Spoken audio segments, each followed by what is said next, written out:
Hi, welcome to Father's Reach Out, Episode 2. You have the right to remain silent, shut up, and pay. I'm here because I want to get my story out. I can't keep it to myself anymore.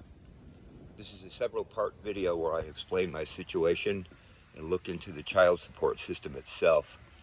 I spent 20 years of indentured servitude to it in an industry here in America that millions of fathers fall into and others slip through the cracks. An industry so cruel and indifferent that it persecutes almost all who cross its path. I'm talking about the divorce industrial complex.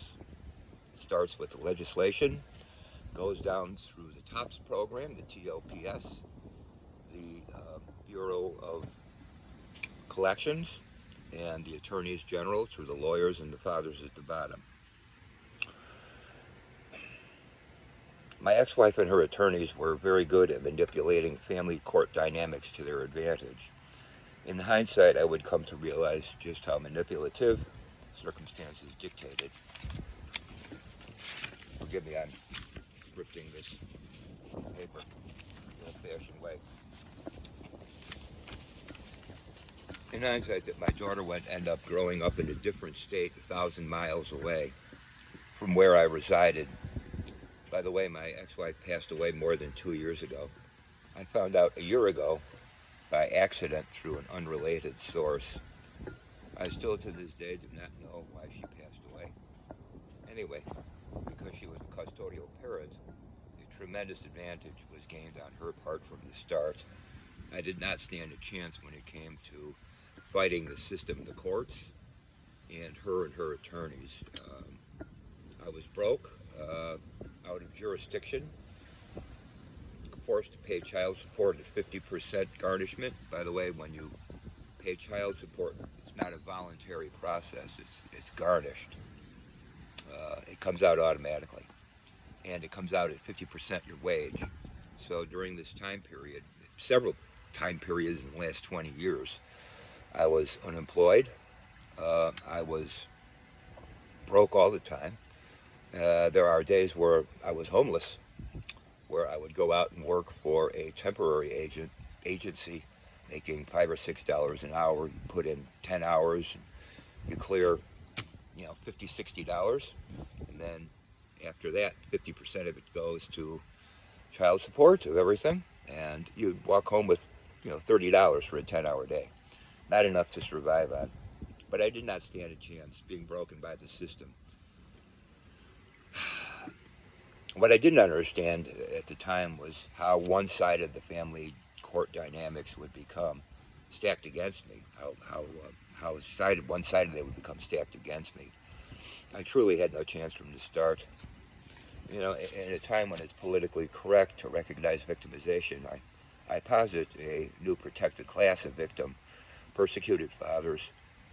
We're not the deadbeats that we are made out to be. We are feeling people with real emotions, and we have real consequences to the actions taken against us. I lost my daughter to this system, and I wholeheartedly believe she would be with me today if it were not for the interference of the court and my ex-wife, whom invited the courts in to start what they do best, persecuting fathers, all while keeping me at bay while I slowly watched my ex turn our daughter against me over time. Let me be clear, I want one thing above all, to be reunited with my daughter. It probably will never happen. She doesn't even know where I'm at. I don't really know where she's at.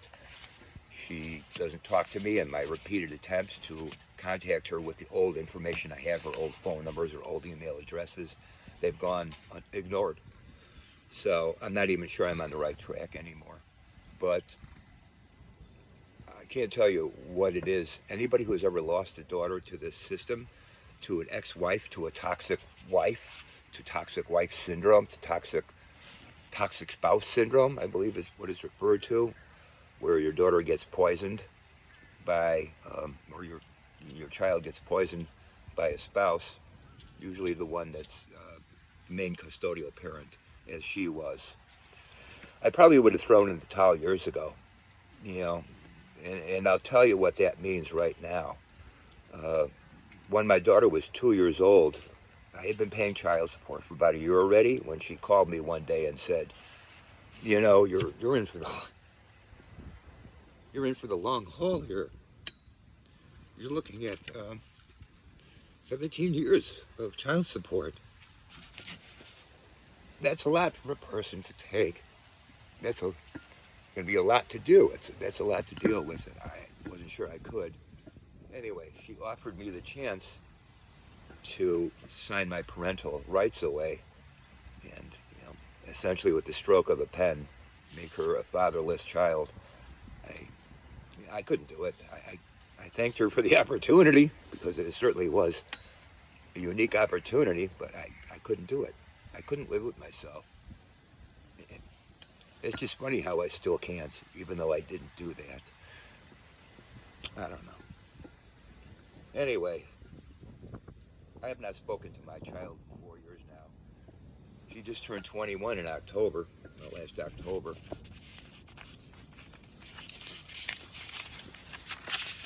I don't know where she is. I'm hoping someday she'll run across this tape, this recording, and try to contact me. I've kept all my contact information the same deliberately, just in case she had ever changed her mind. I'm going to give a brief history of the child support system. Child support in the U.S. evolved from what they refer to as English poor persons laws into a formal federal state program officially in 1975. Initially, it was designed to recover welfare costs. The original welfare program was the AFDC, that's Absent Fathers of Dependent Children. And the modern system formed from that, from what it originally was. It grew actually from the late 19th century laws that aimed at supporting single mothers. Since then, it's transformed into more of a punitive welfare reimbursement tool, into what they call a family-centered system aimed at ensuring financial stability for children. But I can tell you, and I can guarantee you, there's no stability in it for the children. And the children, helping them is not the main cause here, not the main concern of the courts or the system itself. In the 1800s, the courts established civil laws allowing mothers to legally claim money from fathers, reducing the community burden of supporting poor fatherless children. This continued until the 1950s and 60s when early federal legislation began allowing states to use Social Security and tax records to track absentee parents, primarily focused on families receiving, primarily on fathers receiving public assistance. In 1975, this exception became official and Congress passed the Title 4D of the Social Security Act, creating the official CSE, Child Support Enforcement System, that we know pretty much today. In the 1980s and 90s, it took on a more dramatic enforcement crackdown, and amendments introduced mandatory income withholding, tax refund interception, and incarceration in a lot of cases to fathers who could not pay. Like you could come up with some money in jail to pay for child support. Honestly, it's ridiculous. Now they call it in the modern 2000s, it's the modern shift in the 2000s to the present, and the focus has evolved supposedly toward a family-centered service, whatever that really means. I can tell you it doesn't mean anything. There is no family-centered service. It's shut up and pay, you know. And that's where it remained. So, what have we learned from the history of the inception of child support? Well, honestly, we've learned nothing. I mean, absolutely fucking nothing. It's a joke. Father suicide became prevalent during these time periods, and it's more prevalent today than ever. Father suicide is 4 times higher than the national average for any other group, if that tells you anything. In my case, with residents in different states, visitation is non-existent. My ex-wife made it impossible for me to come see her 1,000 miles away. It's a very expensive undertaking unless you get help from the family, which I never had. She didn't want me there looking at, visiting my child. She was too busy poisoning her over the years, and that's where it stayed. That's where it was. Like I said, I didn't even know she had died until over a year ago. She passed away 2 years ago. My ex, my ex passed away. My daughter never called to tell me. I found out through an unrelated source. Anyway, fathers' rights, suicide rates are on the rise again. Since the inception of the program in 1975, it's been closely intertwined. The program itself has been closely intertwined with America's views on public assistance and race in general. Its implementation has shaped and responded to the backlash against economic support for poor families. The TOPS program, what TOPS does is it matches individuals who owe debts, such as child support, money federal agencies are paying out. The process is quite simple. They just submit a simple letter of giving 60-day notice that you're being garnished. And that's that. That's all it is. State agencies such as the Attorney Generals, which are a big part of enforcement, have a monetary incentive to persecute whomever gets in their crosshairs, because for every dollar they collect, the feds pay them $1.5 back. I know that sounds almost impossible, but it is true. I had to double check that. In fiscal 2024, the TOPS program collected $3.8 billion in state and federal debts. It's a shame the Fed is not so efficient at managing their other finances.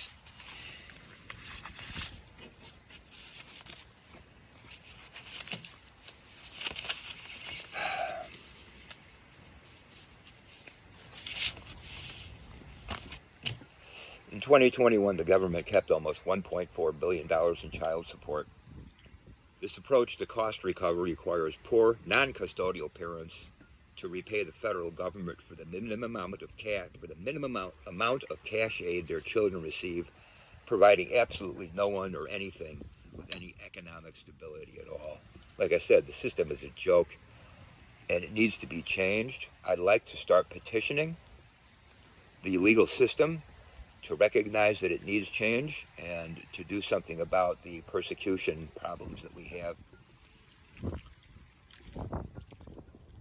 I hope it gets through to somebody out there. I'm through with the part of it here that I've been reading, but from the heart I want to say my life has been a disaster for 20 years. Everybody that I thought would help me, or everybody that I thought would understand my side of the story, really doesn't. I've seem to have been categorized as a deadbeat father, even though I was never really behind in child support. A couple months at most. It's just ridiculous. Anyway, over the 18 years that I paid child support, I put out over $100,000 in payments, and I still have an arrears of almost $10,000, which was created from their fancy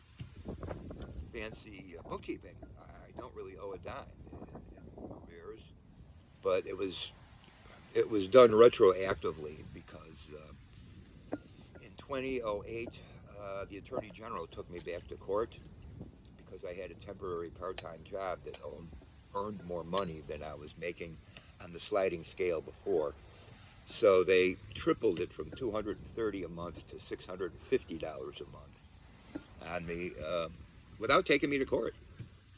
And if you want to take them to court, it's an expensive process. And most strapped fathers don't have the income or the money to do it with. And in my case, because of the 1,000-mile difference in distance between our residences, I had absolutely no chance. And so this went on like this for 20 years, and I was hoping that someday, when she turned 18, I would go to her and tell her the truth. My ex-wife had very much a pay-to-play system, and she would have cut me off from my daughter had she realized that I was attempting to tell her the truth about the situation that I was in. So that's where I'm at. Thank you for tuning in. Please stay tuned because I'm going to be continuing my story. I'll be telling more about it next time and continuing more to talk about petitioning the government and more about the history of child support. If you like, please subscribe to this channel And I love you, Laura, and have a good day.